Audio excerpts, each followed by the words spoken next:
And first of all, thank you for spending time with us. Tell me, you've been out of your house for a couple of days now.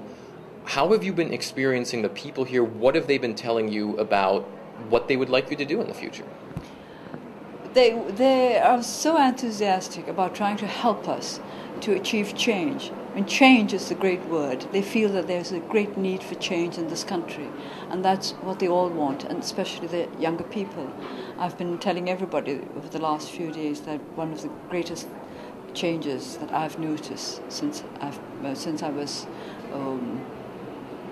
arrested 7 years ago is that there's so many more younger people supporting our movement, and they're all for change. And you've been speaking a lot about dialogue since you've gotten out. Why do you think the military will enter into a dialogue with you? Because they've tried to keep your party out of the election. They now have this parliament. Why do you think they'll want to talk to you? Well, we've been talking about dialogue for the last 22 years. I think the problem is that most military people are not used to dialogue because you don't have dialogue in the military. You have commands.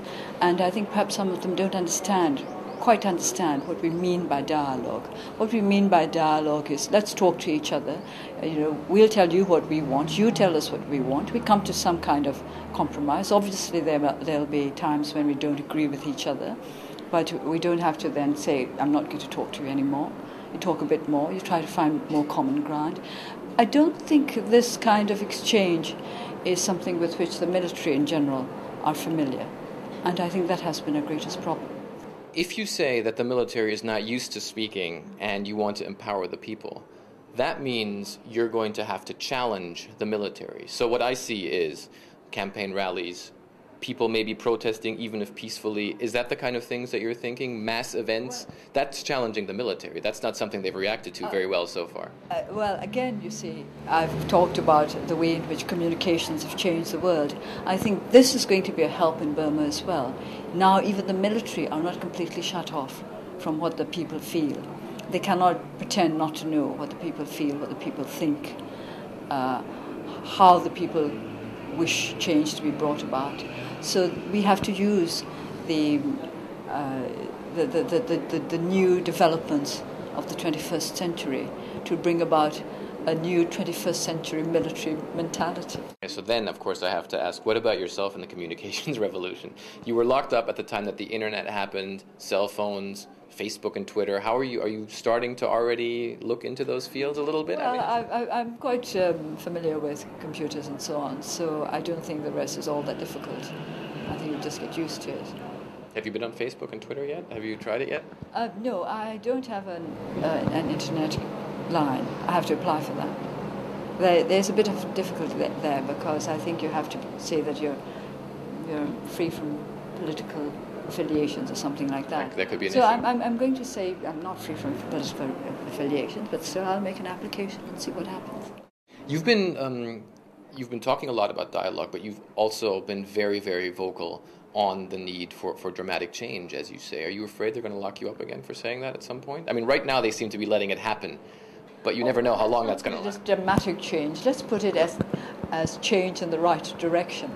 And about your question about do I think they'll lock me up again? So many people ask me this question, and the only thing I can say is I don't know. It's always a possibility. After all, they've arrested me several times in the past. There's nothing to say that they won't arrest me again. But you can't keep thinking about that. You just have to get on with your work.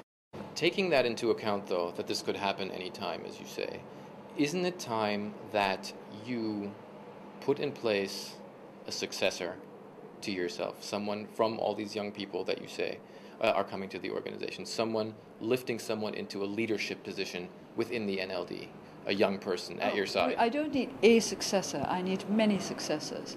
There's nobody, obviously, who's going to take over the leadership of the NLD at the moment. And I don't believe in just having, grooming a successor. That's not very democratic in my view. You don't groom a successor. You give everybody a chance to take over if they are good at it. It'll be I hope, a civilized democratic competition between the coming generation as to who will emerge as the leader. There may not be just one leader. The best thing, of course, in a democratic countries is for there to be several potential leaders, and they'll all take the turn. That's what happens in democratic countries. People don't go in forever. They come in at one election, and sometimes they go out in the next election. Sometimes they stay on for a few more, but they go out in time, and there have to be others. And when one goes out, there are always several there to compete for the place.